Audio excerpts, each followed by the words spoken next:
Çinli e-ticaret devi Alibaba'nın geliştirdiği yüz tanıma sisteminin yazılımında Uygur Türklerini özel olarak ayıran bir kod olduğu iddia edildi.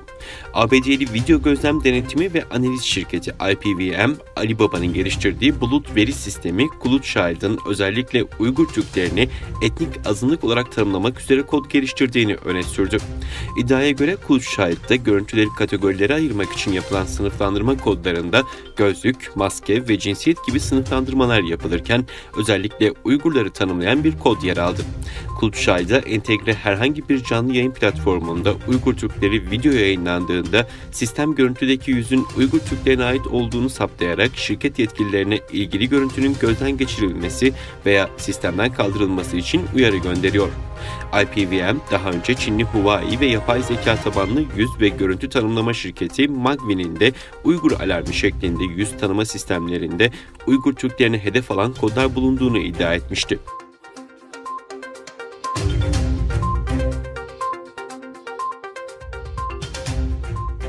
Avrupa Parlamentosu, Çin'in Doğu Türkistan'da Uygur Türklerine ve diğer Müslümanlara yönelik kötü muameleyi ve zorla çalıştırma uygulamasını kınayarak bundan sorumlu tutulan yetkililere yaptırım için AB ülkelerine çağrıda bulundu.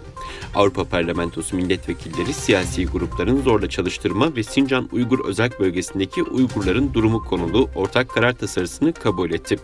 Tasarıda Çin hükümetinin yürüttüğü zorla çalıştırma, özellikle Uygur, Kazak, Kırgız ve diğer Müslüman azınlık grupların Sincan'daki fabrikalarda ve kapalı kamplarda sömürülmesi sistemi, zorla çalıştırılan kişilerin Çin'in başka yerlerine gönderilmesi, bilinen Avrupa markaları ve şirketlerinin zorla çalıştırmadan faydalandığı gerçeği kuvvetli şekilde kınandı.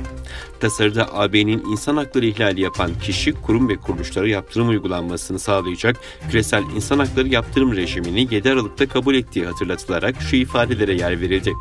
Avrupa Parlamentosu üye ülkelere ve AB Dış İlişkiler ve Güvenlik Politikası Yüksek Temsilcisine Çinli yetkililer ve Sincan Üretim ve İnşaat Şirketi gibi Sincan'da Uygurların ve diğer Müslüman Türklerin zorla çalıştırılmaları için topluca tutuklanması politikasından sorumlu devlet kurumlarına yaptırım uygulanmasını hızlıca değerlendirmeleri çağrısında bulunmaktadır.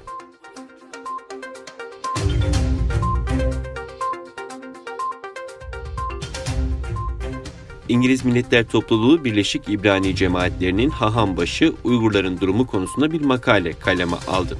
Makalede Çin'de Uygurlara karşı akıl almaz kitlesel vahşet yaşanıyor. Buna karşı bir şeyler yapmanın sorumluluğu hepimizin omzundadır. Hiçbirimiz bundan kaçınmakta özgür değiliz. Nelson Mandela'nın da dediği üzere her şey bitene kadar daima imkansız görünür ifadeleri kullanıldı.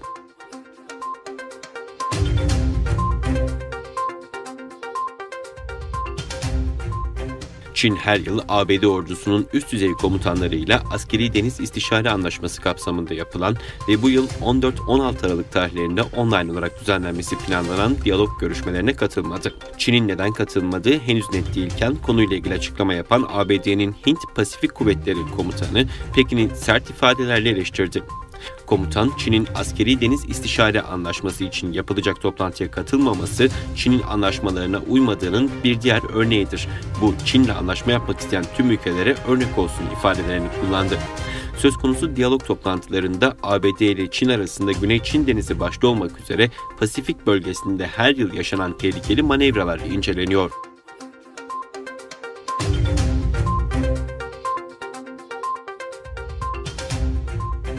ABD'de nükleer silahlardan sorumlu Ulusal Nükleer Güvenlik İdaresi başta olmak üzere birçok bakanlık, federal kuruma yönelik gerçekleştirilen siber saldırı girişimi infial yaratmaya devam ediyor.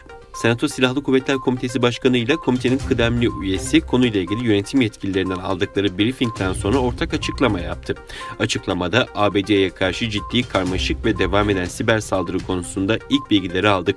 Federal kurumlar ve büyük şirketler dahil ABD'nin siber savunma sistemlerini ihlal eden büyük siber korsanlık girişimi hakkında daha bilmediğimiz çok şey var. Ancak siber erişimin devam ettiğini ve Rus istihbarat operasyonunun izlerini taşıdığını biliyoruz ifadeleri kullanıldı.